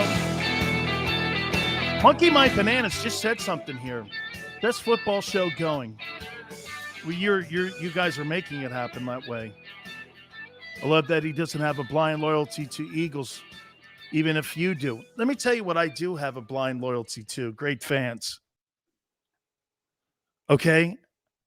I completely love smart football fans. I actually like smart sports talk fans. I do a national radio show at night, too, and I hate talking to dumbasses. By the way, so you know, I don't take calls anymore. You guys are the first people in 2 years I've taken phone calls or comments and implemented in my show. I don't do that anymore because most people are morons. They have the dumbest takes. They're stupid as hell. And they're... And by the way, there's a difference. If a guy has got blind passion for his team and he's a maniac, remember something, fan and fanatic are the same thing almost. It's just this close to being insane, fan and fanatic. Okay? You're insane about your passion because you know why? A team like the Eagles are civic pride, community pride. Same thing in Boston, same thing in Pittsburgh, Denver, places like that. Blues dude, the country doesn't give Philadelphia fans enough credit for being extremely... Dude, who said that? Who in the world said that? And by the way, do you know what I love about it the most? Is you should hold these dudes accountable. Ben Simmons, hey, dude, kiss my ass. Go chase those chicks on Instagram in Southern California. You ain't doing that here. Bro, that ain't happening here. You make a king's ransom and you play like a turd. You get away with that in Southern California. Because, you know, I drink wine and I eat cheese. Makes me throw up. Honestly. Do you get this, guys? I got to tell you this. Hang on here. GW's laughing. You want to hear something that program directors used to tell me out here in California? Dan, don't do your show. The last place I was at, do you know what they told me? Okay? Do you know what they told me? Dan, don't do your show. Excuse me? Yeah, because it's too, controversial. I had a director of programming at Entercom tell me not to do my show. He hired me, and he knew who I was. He goes, please don't do your show. Don't, because the Padres don't really like you because you're always controversial. You know what controversial is, Monkey Man? Telling the truth. I've learned that. You think I wake up in the morning and I go, what do you think I could say today to get me fired? Here, I'll give you guys a for instance, why I love you guys and why I love Philly. Why I love Boston. Why I like Chicago. Why I like Denver. I love places that love their sports teams. I totally love teams like that. Yeah, Dan, can you please temper it down and take it down a notch? I go, so you want me to do snowball radio and cream puff radio? Yes, for the time being. I was told that. Every market I've ever been in, I've been the number 1 or number 2 ranked guy in morning drive. Every market, except the last stop. I couldn't do my show. They didn't want me to. So I came out with this. Hello, everybody. This is Dan Sileo. Hey, how about them Padres? Ugh. That ain't. And here, I get to speak my mind. That's why the show is growing. And that's why when Monkey Mind Bananas goes like this to me, dude, you know, I love great fans. I got to see what Johnny said because, John, you're kind of new to the thing. Using PFF as part of the analysis, Niners on the road are a slight favorite over the Eagles. Could be a good game. John, I think it is going to be a good game. By the way, one thing about Pro Football Focus, okay? One thing about Pro Football Focus, it's clickbait. Hey, R. Anthony, you're loyal to the soil. You know who told me that? Jerome Brown. Hey, I'll give you guys a historical thing on how I knew how great your market was. By the way, do you know the Fanatic has contacted me numerous times to do radio shows for them? I don't know. I don't want to be a cheerleader. It's a fact. Ask Joe Bell, the market manager. I don't want anybody to scare his guys. Yeah. You don't want me right. Because you know what? You guys who know who Craig Carton is? Craig Carton has called him numerous times. He goes, you got to get Sileo on. There's not a show in Philadelphia that will. Yeah, I was like, let me stop. Anyway. Yeah, let me stop there. Dude, let me tell you this, man. You guys, Jerome goes like this. He goes, Sills, man, I played bad on a Monday night. I think it was against the Giants. And the fans started booing him. He goes, they were booing me. I said, dude. He goes, yeah, well, I didn't. We got killed, and I'm walking out. Hey, Jerome, you're a first-round bust, you son of a bitch. Jerome turned and looked. He goes, Jesus Christ, and he goes out and plays his ass off. JB, we love you. He's like, oh, my God, man. He would call me from Brooksville and go, man, these fans are crazy, man. It's crazy. Hey, man, it's crazy. Crazy. Isn't a bet Carton won't. Smile. Lay off my boy. Lay off my boy, man. Hey, Don, thank you, man. Philly's awesome. Everyone from Stephen A. to Colin Coward are saying they were wrong about the Eagles. Wait a minute, James. Still, though, James, I'm still in the camp of not sure yet. I was stunned. Okay? I was stunned how well the team looked too. Okay? I can't go like this. Yeah, those guys suck, and I wasn't like that. No, because I got to tell you, man, because so you guys always will know this. I'm the worst liar there is on the planet. I can't lie very well, and I guess maybe sometimes that gets me in trouble too because I kind of speak what's on my mind, and on my chest, and it's kind of just like a guy show. It's kind of where we are. Like, watch this. I'm sitting around watching that Eagle game. You know what I was doing? I went like this. Holy shit. Look at these play designs. First thing I said. And by the way, Greg Olson, he texted me because he called the game. And he goes like this. Sills, what'd you make of this? I go, I can't believe it. I text Frank Reich. I go, Frank, this guy might have the juice. He might have the juice as a good coach, man. They may have actually found a guy here that, one, gets play calling, designing. Oh, my God, I just figured it out why Doug Peterson got fired. Just figured it out.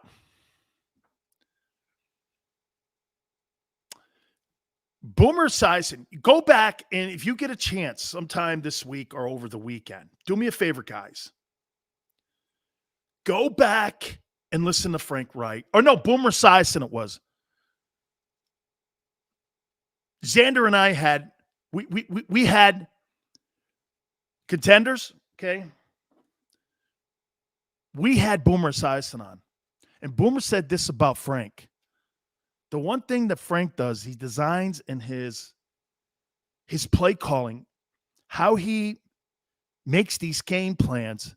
Get this, every game plan that Frank Reich makes for Carson Wentz only be able to be manipulated and used by Frank Reich. Like, you could not take a Carson Wentz game plan and give it to Jalen Hurts and think that he can go out and execute it.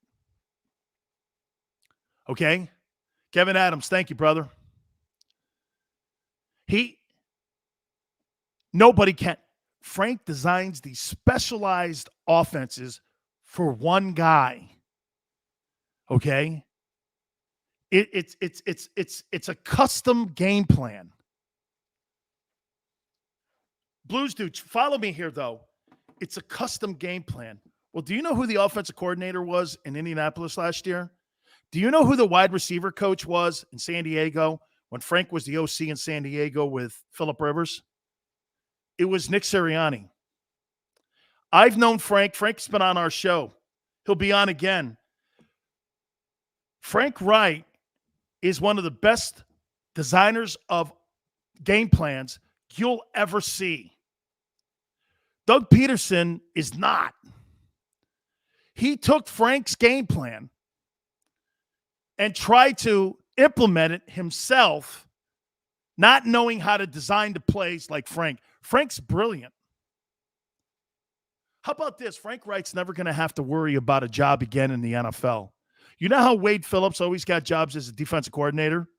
If it doesn't pan out for Frank as the head coach with the Colts, Frank's going to always get a job, a big job as an offensive coordinator. By the way, I thought the Maryland Terrapins, me and Boomer Esiason, we pushed for him to get that job, and I can't believe they didn't give him the job. I can't believe they didn't give Frank Reich that gig. That's where Frank played his college football. Doug Peterson tried to use Frank Reich's game plan on Carson Wentz, and the whole thing blew up. Every game, like this week here, Frank's going to design. I think the Colts, you know what their problem was last week with against Seattle? What up, Mike? You know what the problem was last week against Seattle for the Colts? Here's something here. Check it out. Their blocking schemes and blocking assignments were not very good. And I thought it was a problem in the game. I thought Seattle moved their front around a lot. They went from a 3 to a 4 to a 53. And I thought they confused a very good offensive line. That's got to get better. That's got to get better. Hey, and Smile, this is what that's right. Matt Hatter, no, the Colts O-line got hammered last week by Seattle. And to Smile's point, watch this. Your O-line's getting hammered and your quarterback's holding on to the ball. Hey, Philly guy, you know where I'm coming from, right? You saw that play out all last year, right? O-line getting killed because last year the Eagle O-line was injured. You had a play caller that was using Frank Reich's offense, and you had a quarterback holding on to the play. There's your issue right there. Am I right when I say that? You had a coach that couldn't design plays. You had an O-line banged up. And you had a quarterback that holds on to the ball too much. Eagle Football 2020. Thank you. Okay? Right? That's exactly what that was. You go back and think a look. You're like, yeah, man, especially the last 3 games. Especially the last 3 games. And what I saw a little bit with that Seattle, because I watched like all the games, and I watched a little bit of that. They moved them around a lot, and they confused. I thought they needed to run the ball more. Jonathan Taylor's a pretty good running back, especially in the second half of the season last year. I think he got over 1,100 yards. You got to keep feeding that kid, man. You got to get Wentz back into a rhythm of not holding on to the ball. You got to put him in play action. If Carson Wentz does not have play action at Wentz is right now, this is what a defensive coordinator has when it comes to Carson Wentz. He doesn't trust him. Look at Philly Fly Guy. I'll stop you when you tell a lie. Please do it. Or maybe how about this? It would be more that I'm not informed than a lie. What do you think? I'm a politician? Those guys lie as long as the night is long. I hate those people in D.C. Wentz will be the leader in sacks for a long time. Blues, dude. I think Frank will end that. I do. I have confidence in Frank Reich. By the way, Eagle guys, you don't think he's not going to be one day the head coach of the Eagles? How about this? Let's put some sandwich money down on that. The owner and the general manager love Frank Reich. Love him. Who do you think recommended Sirianni for the head job? He basically said it on our show here, the National Football Show. Go back and listen. One of the very first things he said, I go, do you recommend him? He goes, yeah. Okay.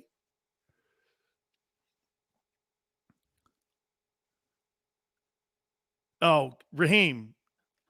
See? There's Raheem being a smart Eagle fan. I want that guy to play great, just not against us because, and by the way, he only gets that 1 year pass, right? He only gets the 1 year pass, and after that, you don't care if that guy gets banged up. You only need him for 1 year, right? Just to get me that first round pick. After that, all bets are off. I don't care if you get hammered after that. It depends what Sirianni does too, though. Absolutely, Ken. Absolutely. Absolutely. By the way, let me ask you guys something. And this goes into a little bit with Jalen. And help me out here with this. I love the way Lamar Jackson plays the game. I love how he cares. I love his energy. I love how he was pissed off on the 2 fumbles last night. Jalen runs the ball a lot too. Doesn't it bug you that the quarterback is a hit away from getting knocked on his ass and maybe ending everything for you? I mean, last night, Lamar Jackson took some hits. That guy got hammered last night. And I was like this, man, how many more hits do you think Lamar can hang on to that? This is why I'm not giving that guy a 10-year contract. At most, I'm giving Lamar Jackson a 5-year deal with outs everywhere in it. He is a hit away from getting annihilated. And by the way, he gets destroyed when he gets hit. I've never seen, and the referees are not protecting him because, am I right when I say this about Lamar Jackson? Lamar Jackson, he runs for contact. He runs for it. I think Hurts has a fullback type. You know what, though, Dev? Here's the difference, I think, in the style of play. I do think that Jalen plays more like Russell and Kyler Murray in Arizona. Hey, Raheem, I thought he got hammered a few times. I mean, he got put on his bonnet a few times. I was like, and you know what? Hey, by the way, if I'm the 49ers this week against Jalen, you take off, I'm going to hit you. I'm not going to cheap shot you. But you know what I'm going to do? Every time that Jalen takes off, I am going to hit him somewhere. His arm, his legs, his chest. Tackle him. And so this is what you're told. When there's a mobile, this is what we used to do to Steve Young when you could catch Steve Young. Or even Donovan. Dev, if you could catch him, correct. That's the deal, too. Yeah, but you know what you do? First guy catches him, the second guy comes in and puts a hat on him. And by the way, that's by design. You know how you tenderize meat? That's what you do in a ball game. You don't think the Raiders tenderized Lamar Jackson last night to cause those 2 fumbles, especially the late one in the game? Took its toll on him last night because he had no running attack. All those guys that were injured in the second, all those guys that were injured in the backfield, all those running backs that were lost, it played its toll. The roster played its toll on Lamar Jackson last night by hammering him and hitting him. That's right, Mad Hatter. How many times, watch this. You know what you see with a guy like Michael Vick or a guy that gets hit a lot? Watch this. Comes out of the gate. We should see this with Cam, early Cam. Boom, he's right on target. All of a sudden, he starts getting hit. Follow me here, guys. He starts getting hit more. What happens? Guy's coming at his feet. Pass goes high. He starts doing this. Okay? Those great ones, man. How many times you see those great ones hang in there, get annihilated, still complete the pass? After a while, taking off running, being hit in the pocket, those pressures add up. The ball starts, you start doing this. Look, you duck your head, and the ball goes high. Interceptions.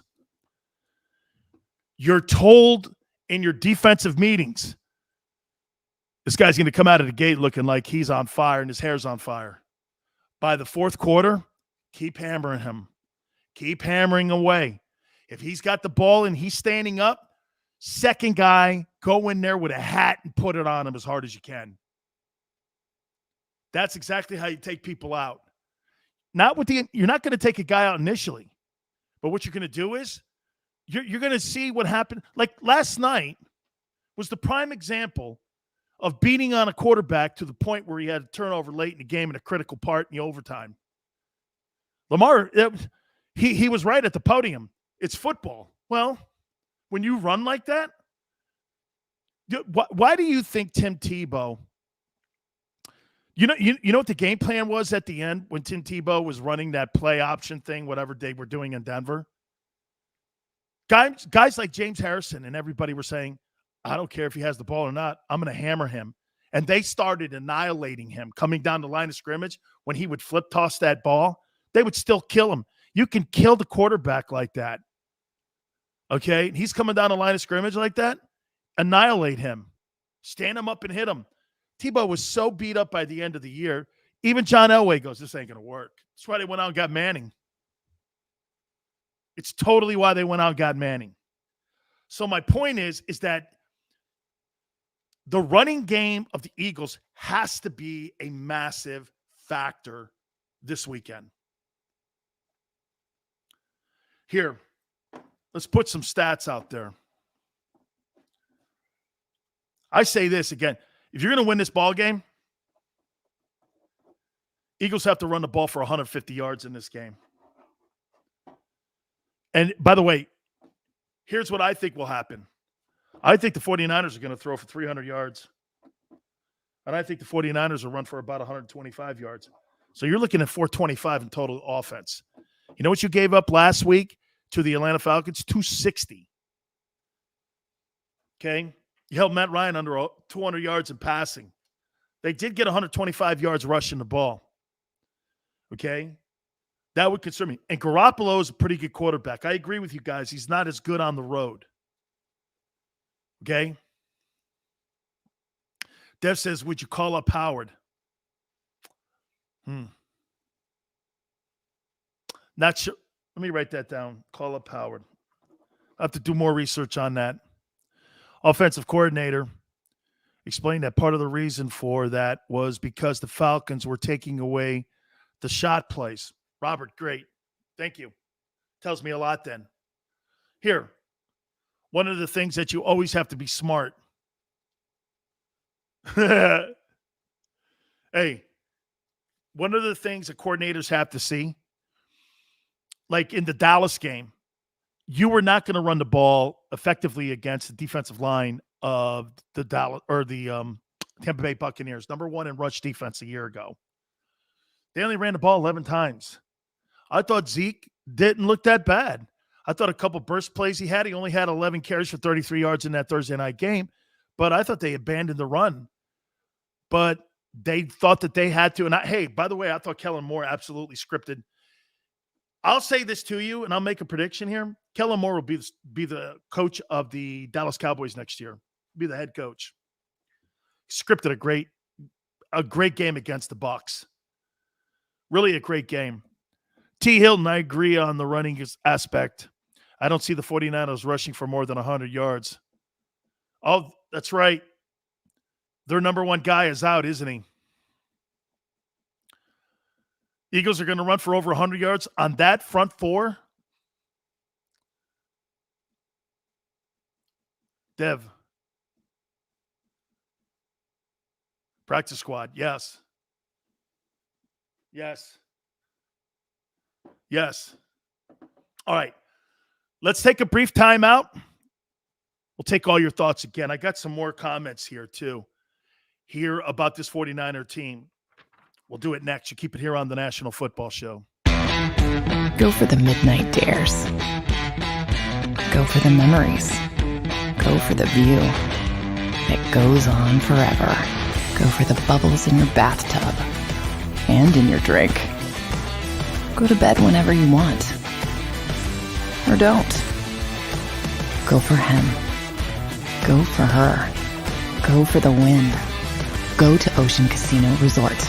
Book your trip at theoceanac.com. At Stateside Vodka, every new customer gets the world's best rocks glass. Free. What's that? A rocks glass? You're telling me that bottle is cut in half? You could say that. Holy shit. Glass is for cocktails, right? It's for this, this, this, and that. Is the length of the glass equal to your... You betcha. But is it made out of... Glass? Yeah, okay, but is the rib... Smooth? Will you stop doing... That? I'm the professional here. And you're telling me I can get one of these glasses for free? That's right. One free rocks glass per customer with each first-time purchase of Stateside Vodka. All from the company that's highly awarded. 0 carbs, 0 sugar, and deliciously tasting vodka. So good, it just disappears.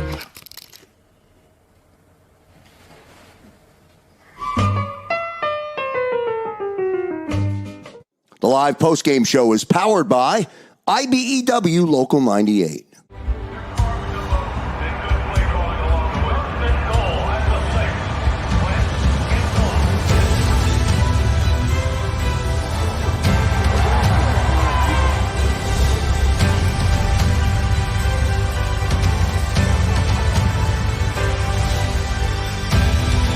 On the field of life, First Trust Bank is there for you. Champions on 3. 1, 2, 3. Because Philadelphia dreams deserve a Philadelphia bank. When it comes to the fight against insurance companies, large corporations, and the healthcare industry, injured victims are always the underdog. But that doesn't worry us. At Messon Associates, we're an injury law firm from Philadelphia, and we come to fight. Our clients know that they've got representation with a chip on its shoulder, and it's the same chip that makes Philly the toughest city in the country. Call 215-568-3500 or visit us online at messalaw.com. Messon Associates, the toughest injury firm in Philadelphia.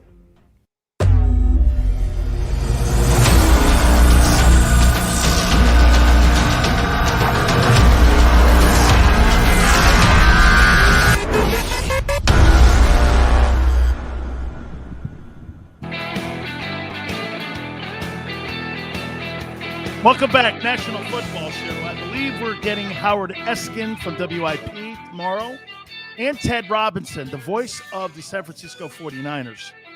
Ted calls all the U.S. Open matches, works at NBC Sports. You saw him during the Olympics, and he's a dear friend of mine, and he's the voice of the 49ers. So we will have him, and I believe Howard's going to try to find some time for us tomorrow. So should be a lot of fun here tomorrow, too. And I'm sure a lot of slings and arrows will be thrown around here, too. So we appreciate everybody coming aboard here. By the way, thank you so much. Clinton Moore, Niners are dead in the water late in, bro. All those points Detroit put up, I thought they played tight, too, Clinton. I did. But if you look at what they did in the first half, wasn't it 31-10? I mean, they gave a beatdown on them. And They did. They rolled back up on them. Golf had a really good second half in that game. I don't know. I still think San Francisco's a good football team.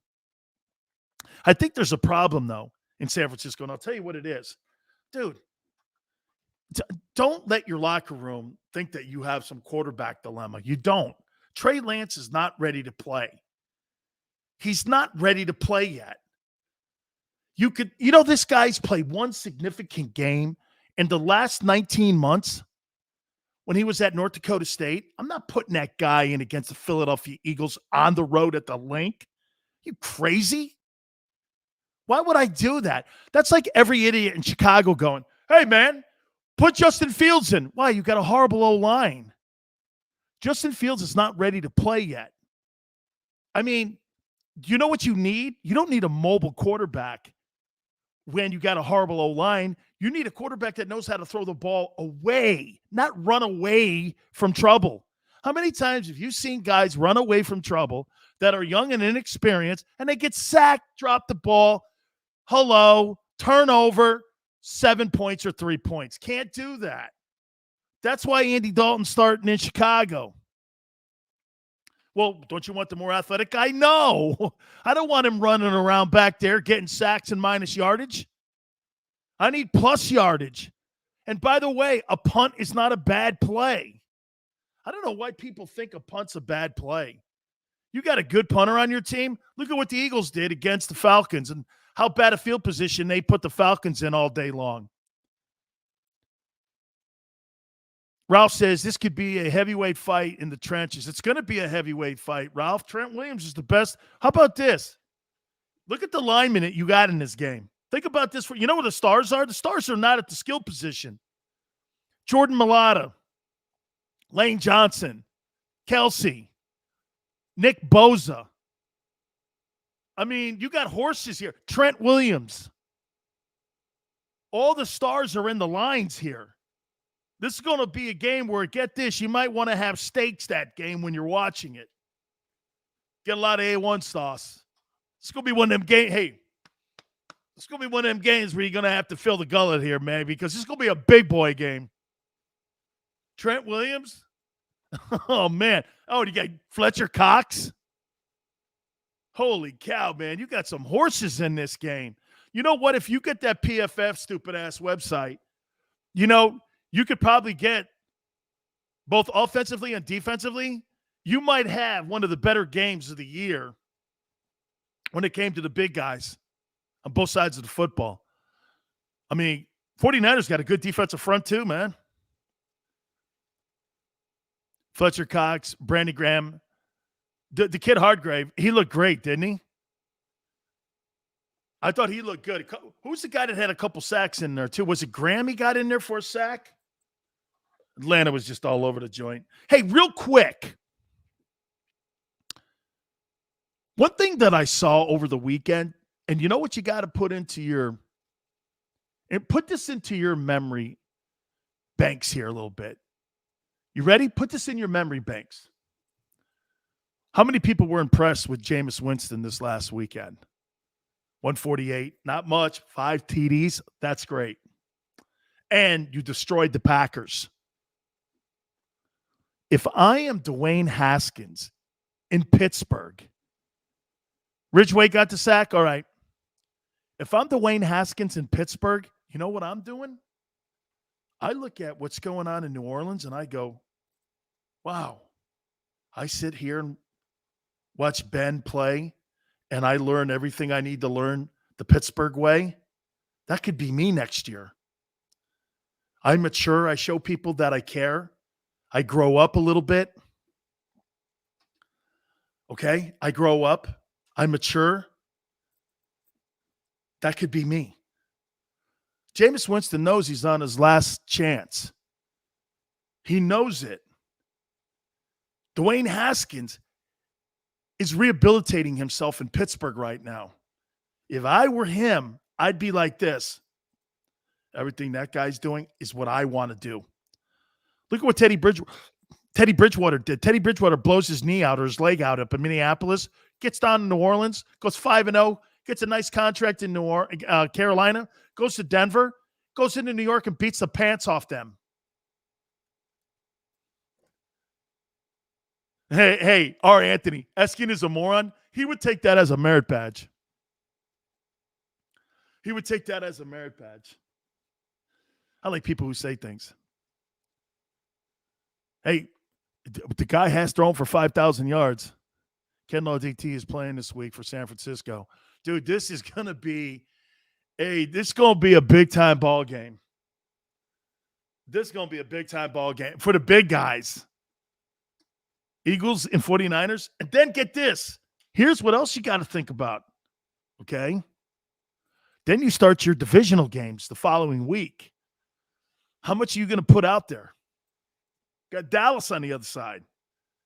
You know, when you play divisional games, they're games, my opinion, they count like 1.5. Okay?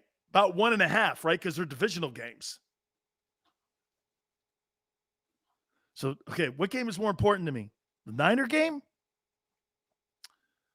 or the Dallas game? How much of my playbook am I going to put out there? Coaches don't think like that. Hey, winning the division is the key to this whole thing for the Eagles. Hey, Frederick, it's true because you're trying to establish something. I get it. But the Dallas game matters more. That's why you play them twice.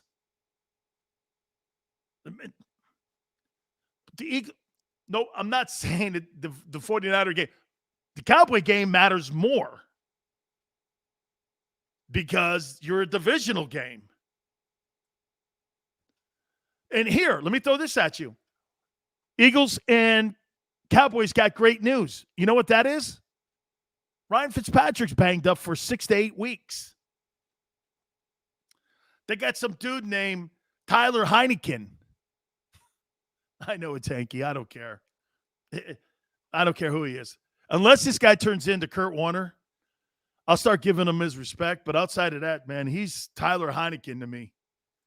I don't know. We'll see. I mean, get this. Ron Rivera feels more comfortable with Tyler Heineke than he does with Cam Newton.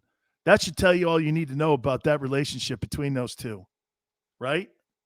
Boy, if my coach that I had played with and I got to a Super Bowl and he didn't like me that much, where he didn't – look at even what Urban Meyer did. Urban Meyer brought dumbass Tim Tebow out of mothballs, put him on the football team because he had great respect for him. Rivera went like this. Nah, we're good. No, it is. It's an indictment on Cam. I hate to say it, too, because I'm a Cam Newton dude, man. But he didn't want nothing to do with him. He said, no, we're good. Wow. That's quite a shot at Cam Newton. Sportsman 22 Philly 2-0 would be huge going into the Dallas game. Holy cow, would it be? You beat the Niners, then you're going to go like, here, I'll tell you what. You beat the Niners, I'm going to say this to you. Okay. They go from being, here, look. You know, we have top 10 teams out of the 32, right? Then you got like 11 to 20.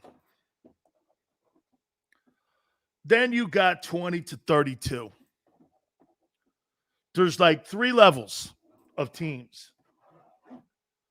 Top 10, 11 to 20, and 20 to 32. Where do you think Philadelphia fits?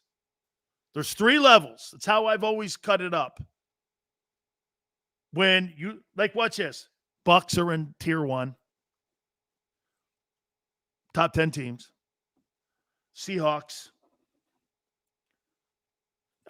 Chiefs and Brown. I'm going to put the Browns in there. I think the Browns are good. Matt Hatter, you think the Eagles are in tier 3 between 20 and 32?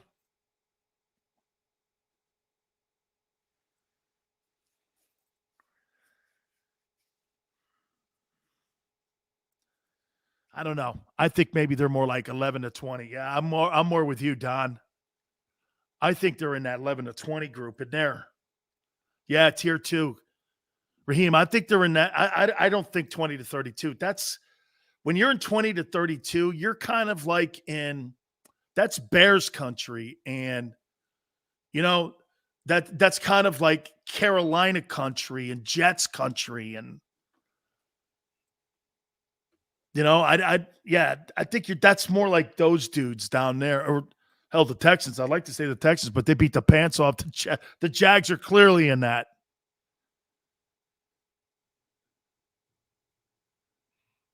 Yeah, Blues dude. Yeah, GW. 9-7. So you think the 9-7 guys, 10-6, or 10-7 guys? Yeah. Hey, smile. You got to get used to that extra game. I'm still working on that. You say 9-7, so it's more like 9-8. I know. I'm still working on that. Extra game. You got it. Hey, by the way, here's another. Hey, how about this? You think someone's going to throw for 6,000 yards this year? Frederick, I agree. I think they're tier 2, 11 to 20. And how about this? Guys, would we say that the Eagles are in the high end of that tier 2? Right? They're in the high end. They're not at the low end near the 20s, like 15 to 20. They're more between, I would say this, between 11 and 17.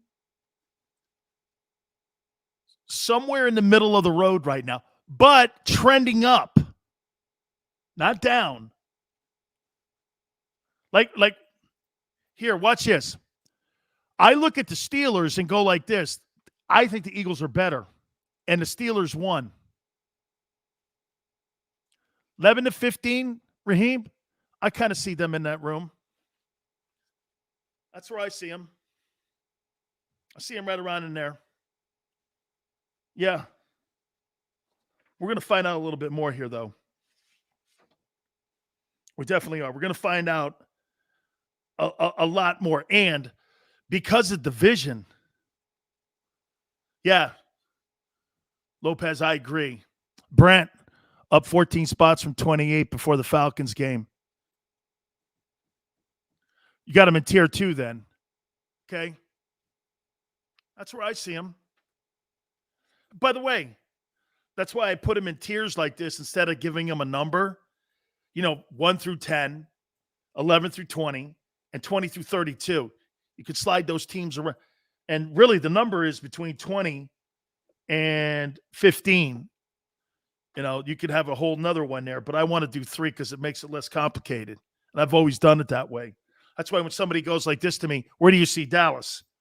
I see Dallas as a tier 2 team.